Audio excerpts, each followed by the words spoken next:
नाणारचा refinery project हा green refinery आहे. Green refinery ज्याला असते त्याला ग्रीन रिफायनरीमध्ये एवढी झाडं लावली जातात की कुठलंही प्रदूषण ही त्या ह्याच्यामधून बाहेर येऊ शकत नाही, म्हणूनच त्याला ग्रीन रिफायनरी म्हणतात. आता तो ग्रीन रिफायनरी आहे की नाही चेक करायला लागेल, आणि खरोखर ग्रीन रिफायनरी असेल तर मग कालपर्यंत आपण असं म्हणत होतो की त्या ठिकाणी एनरॉनचा प्रोजेक्ट आल्यानंतर आंब्यावर परिणाम होणार, काजूवर परिणाम होणार, परंतु तो परिणाम झालेला कुठल्याच कोकणातल्या माणसाला दिसला नाही. एनरॉन एवढ्या वर्ष चाललं पण समुद्रातला एकही मासा मेलेला कोणी बघितला नाही. आणि त्याच्यामुळे एक गोष्ट लक्षात घेतली पाहिजे की हे जे बोललं जातं ते बोलणाऱ्यांचे वेस्टेड इंटरेस्ट असतात. एनरॉनने हे स्पष्ट सिद्ध करून दाखवलेलं आहे की एनरॉन झाल्यानंतर काजूवर कुठला परिणाम झाला नाही, आंब्यावर कुठला परिणाम झाला नाही, मासेमारीवर कुठला परिणाम झाला नाही. मग रिफायनरीमुळे हे होईल असं तुम्ही आजच गृहीत का धरताय? आणि त्यातल्या त्यात ती ग्रीन रिफायनरी आहे, तर मग ग्रीन रिफायनरीची माहिती मागवायला लागेल, लोकांपुढे ती आणायला लागेल, आणि मग त्याच्यानंतर त्याच्याबाबत आपण कॉमेंट करू शकू. परंतु राणेसाहेब स्वतः उद्योगमंत्री होते केंद्रामध्ये, त्यांना या प्रकल्पाची पूर्ण माहिती आहे. उदय सामंत तर एवढे हुशार आहेत की त्यांच्याबद्दल कोण बोलूच शकत नाही, त्यांना जर पूर्ण माहिती असते जगभराची, तर त्याच्यामुळे त्यांनी निश्चितपणे त्याच्यावर अभ्यास केलेला असणार. दुसरं असं आहे की 99 पासून आतापर्यंत ज्यांनी हे रामटेक बंगले घेतले त्यांनी राजीनामे दिले, कुठच्या तरी भ्रष्टाचारात सापडले, आणि त्यालाच तुम्हालाही मंत्रिपदातून मला भ्रष्टाचारात सापडलो नाही ना, ही सगळी गोष्टी आहे की नाही. आणि तुम्हाला कोणीतरी चुकीची माहिती सांगितलेली आहे. बघा 2-3 वेळा असं झालं की माझ्यापूर्वी रावल तिथं राहिले होते, त्यांचं मंत्रिपद गेलं, एवढं मी समजू शकतो. पण तिथं राहिलेला प्रत्येक मनुष्य हा मुख्यमंत्री महाराष्ट्राचा झालेला आहे. शरद पवार साहेब राहिले, मुख्यमंत्री झाले. विलासराव देशमुख राहिले, मुख्यमंत्री झाले. शिवाजीराव पाटील निलंगेकर राहिले, मुख्यमंत्री झाले. म्हणजे निलंगेकर साहेबांच्या बाबतीत कोणी असं एक्सपेक्ट केलं नव्हतं, मुख्यमंत्री झाले.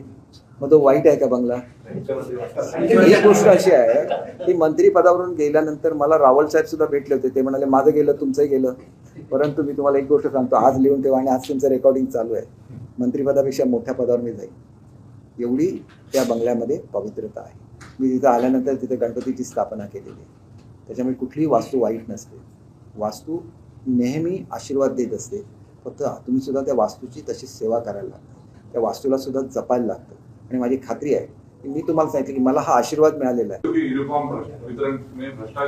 देखिए आदित्य ठाकरे ये नासमझ है, इनकी एज है उतनी भी उनकी अकल नहीं है, क्योंकि जो कपड़ा लिया गया उसमें 11 करोड़ कम में वो टेंडर आया था, 11 करोड़ कम में.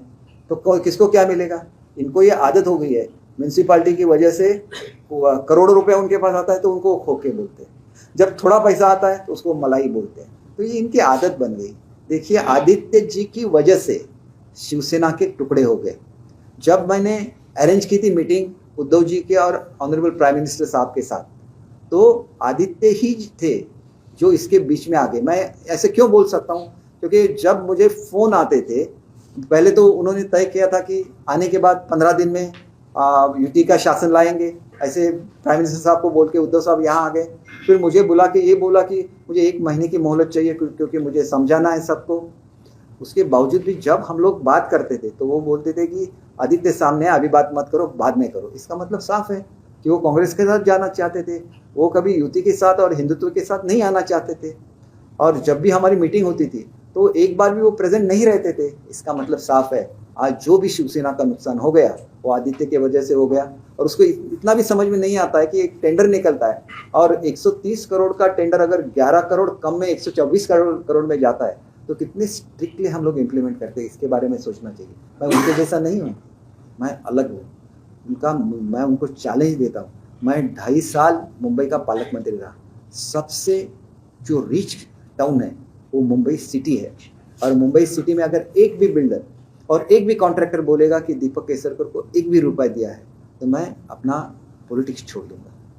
ऐसे बच्चों से मैं बात सुनने के लिए यहाँ नहीं आया. मैंने मेरे पुरखों की जो अमीरी थी वो छोड़ के मैं आ गया पॉलिटिक्स में.